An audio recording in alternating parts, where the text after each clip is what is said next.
नमस्कार, मैं हूं आपके साथ आस्था कौशिक। आजमगढ़ में धर्मांतरण का गैंग सक्रिय है। आरोप के मुताबिक यहां सीतापुर का रहने वाला मौलाना आजमगढ़ में धर्म परिवर्तन करा रहा था। बीमारी और कई दूसरे फायदे का हवाला देकर वो लोगों को धर्म परिवर्तन के लिए कह रहा था। इसकी जानकारी मिलने पर ग्रामीणों ने धर्म परिवर्तन करा रहे मौलाना को पकड़ लिया और उससे मारपीट की।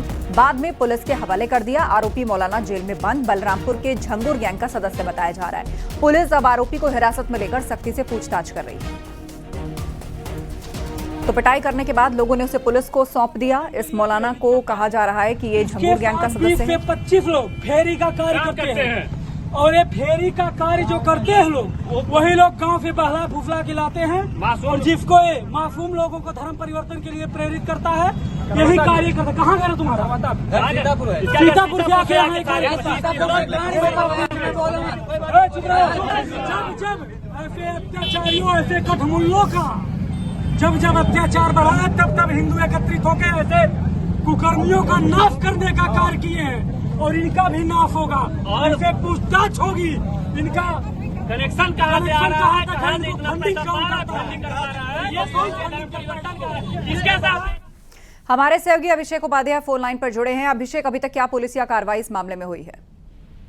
जी आस्था, यकीनन आपको बताना चाहेंगे, आजमगढ़ इन दिनों धर्म परिवर्तन का केंद्र बिंदु बना हुआ है। कोई पहला मामला नहीं है। इसके पहले भी कई ऐसे मामले आए जहां पर धर्म परिवर्तन कराए जाने का मामला आया था और जो बलरामपुर का एक मौलाना छांगुर बाबा है, उसकी भी कनेक्टिविटी इसके पहले आजमगढ़ में आ चुकी थी। आज का ताजा मामला जो कप्तानगंज थाना क्षेत्र में सीतापुर निवासी एक मौलाना पहुंचा हुआ था, जो वहां पर लोगों को खतना के लिए प्रेरित कर रहा था और तमाम गंभीर बीमारी जैसे कैंसर से लेकर तमाम ऐसे कई गंभीर बीमारी है जिससे बचाव के लिए वो मुस्लिम धर्म अपनाने के लिए प्रेरित कर रहा था, जिसका बाकायदे वीडियो बनाया गया है। उसके बाद उसकी जमकर पिटाई की गई, जिसके बाद उसको पुलिस के हवाले कर दिया गया है। फिलहाल पुलिस उससे सख्ती से पूछताछ कर रही है और उसकी कनेक्टिविटी कहाँ से है, किन लोगों से है और कहाँ से उसको जो है प्रमोट किया जा रहा है और उसको फंडिंग कहाँ से हो रही है। इन तमाम बिंदुओं पर पुलिस गहनता से जांच कर रही है और दावा किया गया है कि जल्द ही इसके पीछे जो भी लोग शामिल होंगे उनको बेनकाब किया जाएगा और उनके खिलाफ कठोर से कठोर कार्रवाई की जाएगी। लेकिन सवाल अभी भी यही उठ रहे हैं कि जिस तरीके से आए दिन आजमगढ़ में धर्म परिवर्तन के मामले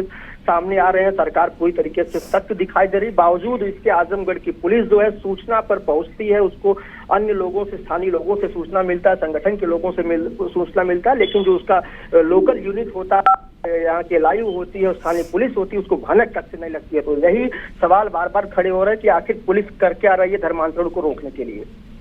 जानकारी के लिए शुक्रिया आपका। तो लोगों में नाराजगी है और दूसरी तरफ पिटाई करने के बाद उसको लोगों ने पुलिस के हवाले किया है। अब पुलिस आगे की तफ्तीश कर रही है। करने का कार्य किए हैं और इनका भी नाश होगा और ऐसे पूछताछ होगी।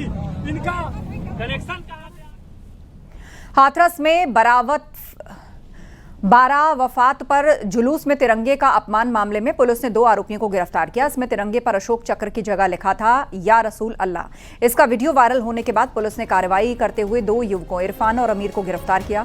सदर कोतवाली क्षेत्र के रोडवेज बस स्टैंड के पास जुलूस में तिरंगे का अपमान का मामला सामने आया। इस झंडे को जुलूस में जमकर लहराया गया। किसी ने इसका वीडियो बना लिया जो सोशल मीडिया पर वायरल हो गया। अब पुलिस को इस वायरल वीडियो की जानकारी हुई तो पुलिस ने कार्रवाई करते हुए मामला दर्ज किया और आरोपियों की तलाश शुरू कर दी। सुमित शर्मा से अपडेट लेते हैं। जी सुमित, क्या अपडेट पूरे मामले पर? ये जुलूस 12 वफात का निकाला जा रहा था। इस जुलूस में तिरंगा पर छेड़छाड़ करते हुए उसमें से अशोक चक्र निकाल कर और उर्दू शब्दों में या रसूल अल्लाह लिखकर और इस जुलूस निकाला गया। कुछ लोगों ने वीडियो बनाई थी जो सोशल मीडिया पर वायरल की, कई लोगों ने उस वीडियो को ट्वीट की। उसके बाद पुलिस में हरकत में आई है। पुलिस ने इस पूरे मामले में 2 आरोपियों को गिरफ्तार किया है, इरफान और आमिर को, और दोनों को गिरफ्तार करके जेल भेज दिया है। आगे के वीडियो के जो लोग हैं उनको चिन्हित करके उनके भी खिलाफ कानूनी कार्रवाई की जा रही है। जी बिल्कुल, जानकारी के लिए शुक्रिया आपका। बताया जा रहा है कि इस पर पुलिसिया कार्रवाई हुई है। अब आगे भी कानून का शिकंजा उन पर कसेगा। सोशल मीडिया पर यह वीडियो वायरल हुआ जिसमें कि 12 वफात के जुलूस में तिरंगे पर अशोक चक्र की जगह उसको हटा करके या रसूल अल्लाह लिख दिया गया, जिसके बाद इसका विरोध शुरू हुआ। इसको संविधान का अपमान बताया गया, राष्ट्रध्वज और मुल्क का अपमान बताया गया और उसके बाद ये वीडियो वायरल हुआ। पुलिस ने 2 आरोपियों को गिरफ्तार किया है, उन पर अब कार्रवाई हो रही है।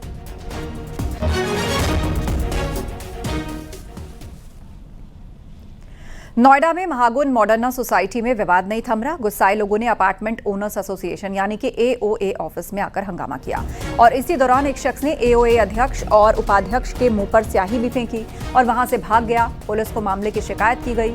आपको बता दें, यहां एओए का चुनाव नहीं होने को लेकर लंबे समय से विवाद चल रहा है। थाना सेक्टर 113 क्षेत्र की यह वारदात है।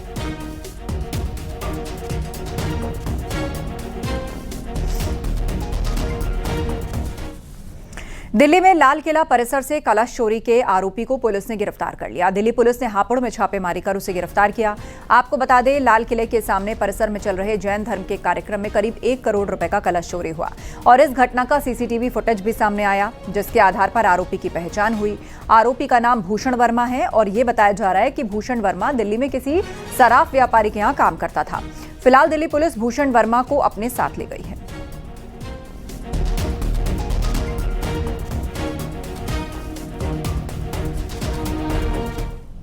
सीएम योगी ने राज्य में यूनिवर्सिटी और कॉलेज की जांच के आदेश दिए। इसके तहत शिक्षण संस्थानों की मान्यता और एडमिशन की जांच होगी।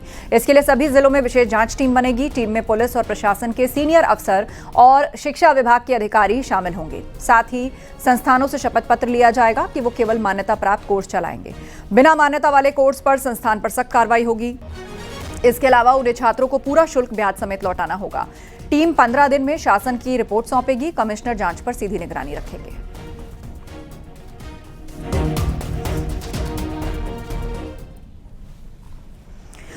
सीएम योगी ने यूपी अधीनस्थ सेवा चयन आयोग से चयनित 1112 कनिष्ठ सहायक और 22 एक्सरे टेक्नीशियन को नियुक्ति पत्र बांटा। इस कार्यक्रम में सीएम योगी ने आरोप लगाया कि पहले यूपी में भर्ती में पैसे का खेल होता था।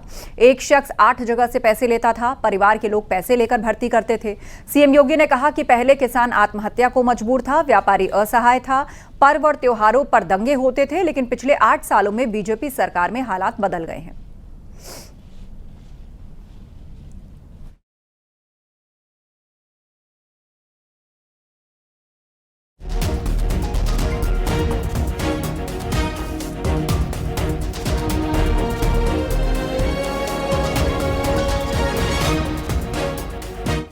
ये उत्तर प्रदेश जिस पर प्रकृति और परमात्मा की असीम कृपा है, और उत्तर प्रदेश को बीमारू बना दिया। जब प्रदेश ही बीमारू हो गया तो नागरिकों की क्या हाल होते रहे होंगे। पहचान का संकट खड़ा हो गया। नौजवान को नौकरी नहीं, बेटी सुरक्षित नहीं, व्यापारी असहाय रहता था, किसान आत्महत्या करने के लिए मजबूर होता था। यहां पर परंपरागत उद्यम बंदी की कगार की ओर जा रहे थे। चारों ओर अव्यवस्था थी, अराजकता का सा वातावरण था। कोई भी पर्व और त्योहार आता था, उससे पहले दंगे शुरू हो जाते थे। पर्व और त्योहार उत्साह और उमंग के लिए होते हैं, सामाजिक सद्भाव के लिए होते हैं, लेकिन उत्तर प्रदेश में उल्टा होता था। लेकिन आज पिछले 8 वर्ष में कोई भी व्यक्ति हो, कोई भी समुदाय हो, कोई भी जनपद हो, पर्व और त्योहार के एक मानक है, एक स्टैंडर्ड है। उस स्टैंडर्ड के अनुसार ही लोग उत्साह और उमंग के साथ उन आयोजनों में भागीदार बनते हैं। लखनऊ में सीएम योगी ने जनता दर्शन कार्यक्रम में लोगों की समस्याओं को सुना। दूर दूर से लोग अपनी समस्याओं को लेकर लखनऊ पहुंचे। सीएम योगी ने लोगों की समस्याओं को सुनकर अधिकारियों को निर्देश दिए। वहीं जनता दर्शन में अपने परिजनों के साथ पहुंचे बच्चों को सीएम योगी ने चॉकलेट दी और उसके साथ जनता दर्शन में एक दृष्टिहीन भी अपनी समस्या लेकर पहुंचा। सीएम ने दृष्टिहीन को मदद का भरोसा दिया, साथ ही स्मार्ट स्टिक भी दी। स्मार्ट स्टिक को पाकर दृष्टिहीन काफी खुश नजर आया। न्यूज 18 से बातचीत में कांग्रेस सांसद इमरान मसूद ने ओम प्रकाश राजभर पर निशाना साधा। साथ ही कहा कि राजभर को इतिहास की जानकारी नहीं है और राजभर को पता होना चाहिए कि बाबा साहेब को कानून मंत्री किसने बनाया। ओपी राजभर ने कांग्रेस पर बाबा साहेब को हटाने का आरोप लगाया था।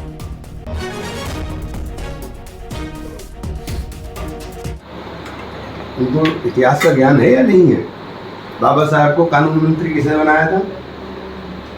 अगर इतिहास का ज्ञान होता तो ऐसी बात ना बोलते।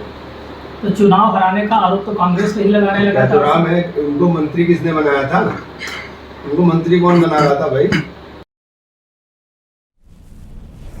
मुरादाबाद में एआईएमआईएम के प्रदेश अध्यक्ष शौकत अली ने विवादित बयान दिया। शौकत अली ने बाबा बागेश्वर को नकली हिंदू बताया। साथ ही ये भी कहा कि दुनिया में अगर कोई पहला व्यक्ति आया है तो उसका नाम था आदम अली सलाम था। उसके बाद माँ हव्वा आई और उनके बाद से इंसानियत की शुरुआत हुई।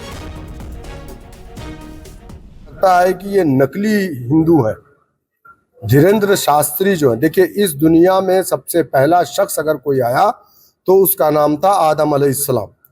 ये हमारा मानना है, हमारा फेथ है। माई हव्वा उनकी जो वाइफ थी और वहीं से इंसानियत शुरू हुई। आदम से आदमियत, आदम बना। तो मेरा मानना यह है कि धीरेन्द्र शास्त्री की जो अतीत जो माजी है ना, वो मुसलमान थे, वो बाद में चोरी किया हुआ माल है। मथुरा में साध्वी प्राची ने बांके बिहारी मंदिर में दर्शन पूजन किया। साथ ही पंजाब में बाढ़ के हालात को लेकर कहा कि जब लोग परेशान हैं तो इस वक्त शाहीन बाग की शेरनियां कहां हैं, किसान आंदोलन में जाम लगाने वाले लोग कहां हैं। हिंदूवादी संगठन और आरएसएस के कार्यकर्ता बाढ़ पीड़ितों की मदद कर रहे हैं। तो लगे हैं, हमारे कार्यकर्ता लगे हैं, राष्ट्रीय स्वयंसेवक संघ और हिंदू संगठनों के सभी कार्यकर्ता लगे हुए। आप करिए, उन शेरनियों को निकाल के लाइए। शाहीन बाग वाली, वो शाहीन बाग में जो नंगा नाच कर रही थी और बॉर्डर पर जो बैठी थी, बाढ़ से वो निपटाएगी तुम्हें। हरियाणा के फरीदाबाद के ग्रीनफील्ड कॉलोनी में बड़ा हादसा हुआ। यहां एक मकान में एसी ब्लास्ट हो गया। पूरी बिल्डिंग में धुआं हो गया और धुएं से दम घुटने के कारण एक ही परिवार के पिता, पत्नी और बेटी की मौत हो गई। एक बेटा गंभीर हालत में आईसीयू में भर्ती है। तो दम घुटने से पिता, पत्नी और बेटी की मौत हो गई। कहीं एसी बम ना बन जाए। बेटा गंभीर हालत में आईसीयू में भर्ती है। फरीदाबाद में यह हादसा हुआ है। ग्रीनफील्ड कॉलोनी में देर रात यह हादसा हुआ। एक एसी फट गया। गैस लीकेज के कारण, गलत वायरिंग के कारण एसी फट सकता है। खराब क्वालिटी की वायरिंग से लोगों को बचना चाहिए। ब्लॉकेज अगर है तो हर हफ्ते फिल्टर को साफ करना चाहिए। ये एहतियात हैं जो एक्सपर्ट्स बताते हैं ताकि एसी सुरक्षित रहे। समय पर एसी की सर्विस जरूर कराएं ताकि इलेक्ट्रिकल दिक्कत ना पैदा होने लग जाए। कई घंटे चलने के बाद एसी बंद कर दें। ओवरहीटिंग से कंप्रेसर में आग लग सकती है। इसके अलावा सर्विस के साथ गैस भी चेक करें क्योंकि गैस लीकेज हुई तो भी खतरनाक हो सकता है। खराब क्वालिटी की वायरिंग से बचना चाहिए। सस्ते के चक्कर में गलत वायरिंग या फिर खराब वायरिंग हो तो वो भी एक बड़ी वजह साबित हो सकती है। हर हफ्ते एसी के फिल्टर को साफ किया जाना चाहिए ताकि किसी प्रकार की ब्लॉकेज ना हो। समय पर सर्विस जरूर कराते रहें। इलेक्ट्रिकल दिक्कत उससे नहीं आती है। कई घंटे चलने के बाद एसी को बंद जरूर करें। ज्यादातर लोग इस बात को नजरअंदाज कर देते हैं या फिर भूल जाते हैं। सर्विस के साथ उसकी गैस भी चेक करवाएं।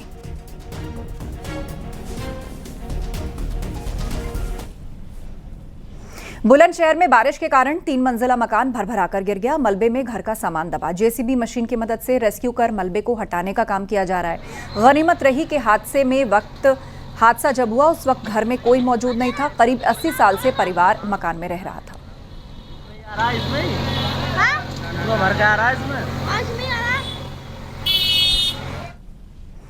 भारी बारिश और बांधों से लगातार छोड़े जा रहे पानी की वजह से संगम नगरी प्रयागराज में गंगा और यमुना दोनों नदियां उफान पर हैं। एक बार फिर से दोनों नदियां खतरे के निशान के करीब पहुंच गई हैं। इससे संगम नगरी में एक बार फिर से बाढ़ का खतरा बढ़ गया है। जलस्तर बढ़ने से इस साल 5वीं बार बड़े हनुमान मंदिर के गर्भगृह में बाढ़ का पानी प्रवेश कर गया और फिर एक बार फिर से पूजा अर्चना के बाद बड़े हनुमान मंदिर के कपाट बंद कर दिए गए। दूर दूर से आ रहे श्रद्धालु मंदिर के बाहर से ही सड़क पर बाढ़ के पानी में स्नान के बाद दूर से ही बड़े हनुमान जी के दर्शन पूजन कर रहे हैं। वहीं पितृपक्ष की शुरुआत होने के चलते भी देश के कोने कोने से श्रद्धालु तर्पण, पिंडदान और श्राद्ध के लिए पहुंच रहे हैं। श्रद्धालुओं को भी बाढ़ की वजह से काफी परेशानी हो रही है। तो यही था कि दर्शन करेंगे बड़े हनुमान जी का, तो उस हिसाब से हम लोग आए थे, लेकिन यहाँ नहीं कर पाए। तो दर्शन करने के लिए मुश्किल तो हो रही है, नहीं जा पा रहे हैं आगे, वही दिक्कत है। और अभी लगता है कि एक धीरे धीरे कम हो जाना चाहिए। सब अभी श्रद्धालु आ रहे हैं तो सभी का दर्शन हो जाना। स्नान कहाँ पर हो रहा है? आचमन कैसे कर पा रहे हैं? वो तो संगम में ही स्नान हो गया था, वहाँ लेके जाते हैं वो लोग, तो स्नान करा देते हैं। इसमें कोई दिक्कत, स्नान में तो कोई दिक्कत नहीं आई है। यहाँ पर हम लोग दर्शन नहीं करते हैं। नाम?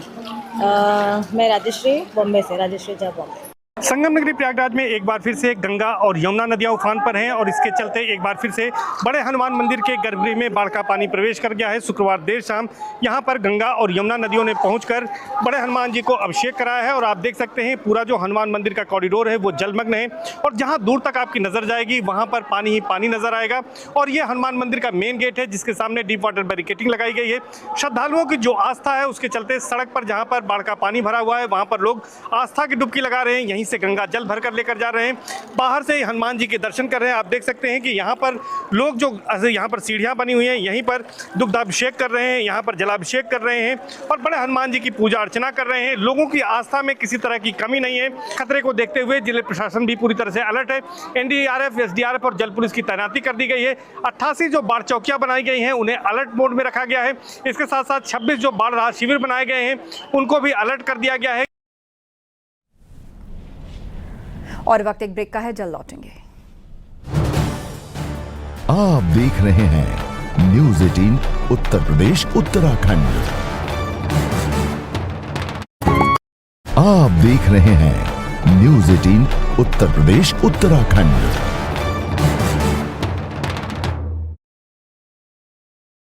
आप देख रहे हैं न्यूज़ 18 उत्तर प्रदेश उत्तराखंड।